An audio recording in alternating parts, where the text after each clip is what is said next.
घाणेरडं कांड आलं समोर. आई रड रड रडली. वडिलांनी मुलाचा मोबाईल सहज हातात घेताच त्यात असं काही दिसलं की घरात खळबळ उडाली. बाप रागाने फणफणला. असं त्यात नक्की काय होतं? आणि तोच मुलाचा 1,00,000चा मोबाईल बापाने क्षणात भिंतींवर आपटला. हो, ही गोष्ट आहे एका साध्या मध्यमवर्गीय पण प्रेमळ कुटुंबाची, जिथं प्रत्येक दिवस शांततेत, विश्वासात आणि आपुलकीत जात होता. आई सकाळी आर्यनसाठी चहा ठेवायची, वडील पेपर वाचत कॉफी प्यायचे आणि आर्यन आपल्या भविष्याची स्वप्न पाहत अभ्यासाच्या दुनियेत रमायचा. आपला मुलगा सीए होणार हे वाक्य वडिलांच्या ओठांवर रोज असायचं.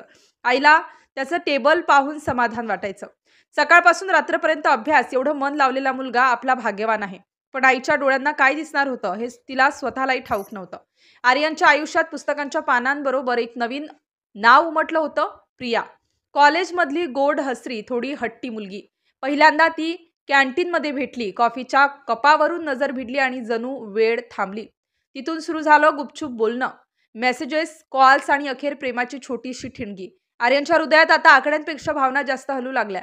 हाय प्रिया, उद्या दांडिया नाईटला चल ना, सिक्रेटली तो म्हणाला. ती हसली, डोळ्यात चमक घेऊन म्हणाली, पण तुझे घरच्यांना कळलं तर? आर्यन हसत म्हणाला, कळणार नाही, मी मित्रांसोबत जातो असं सांगतो. त्या क्षणी त्याला कल्पना नव्हती, हीच ती एक खोटी ओढ जी पुढे त्याचं सगळं आयुष्य बदलून टाकणार होती. रात्रीचा तो कार्यक्रम, रंग, आवाज, संगीत, लाईट्स, गर्दी, एक वेगळंच जग. आर्यन आणि प्रिया हातात हात घेऊन दांडिया खेळत होते. त्यांच्या चेहऱ्यावर आनंद, डोळ्यात उत्साह आणि मनात प्रेमाचं वादळ. तू आज खूपच देखणा दिसतेस, प्रिया हळूच म्हणाली. आर्यन हसत उत्तरला, आणि तू? तुझा हा परफ्यूम तर भन्नाट आहे. दोघंही हसले. तो सुगंध जणू हवेत दरवळत राहिला, पण त्याच सुगंधानं पुढचं सर्व काही उद्ध्वस्त केलं. रात्रभर धमाल करून आर्यन घरी परतला. आई दरवाजाजवळ थांबलेली होती. घड्याळात 10:30 झाले होते. आर्यन, एवढा उशीर, कुठे होतास? तिने विचारलं.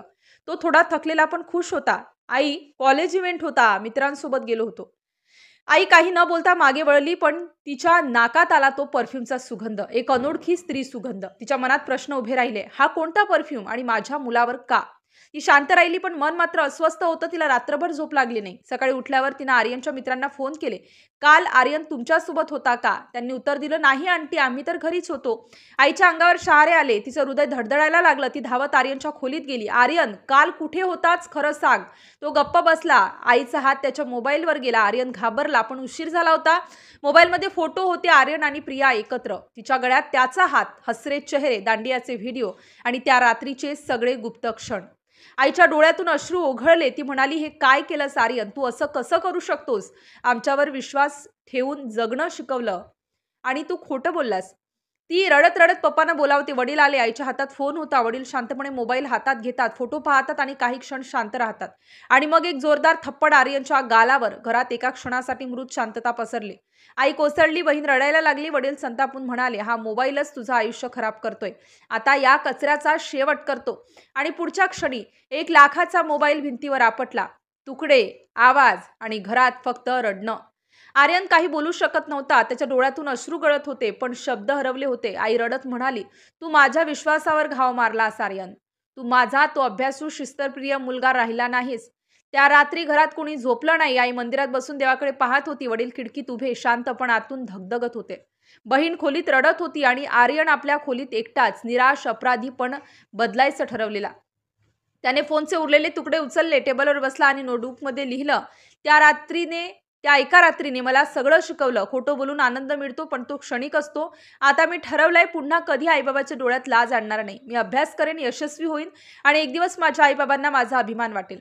त्याच्या डोळ्यातून पुन्हा अश्रू आले, पण यावेळेस तो पश्चातापाचे अश्रू होते, दुर्बलतेचे नव्हते. एका परफ्यूमच्या सुगंधानं एका घरात शांत आयुष्य उद्ध्वस्त केलं. प्रेम लपवता येत नाही आणि खोटं बोलून मिळालेलं सुख कधीच टिकत नाही. त्या रात्री आर्यनने सगळं गमावलं, पण स्वतःला सापडलं. आई रडली, बापाने मोबाईल फेकला आणि त्या रात्री संपलं सगळं. पण सुरू झालं एक नवं जगणं.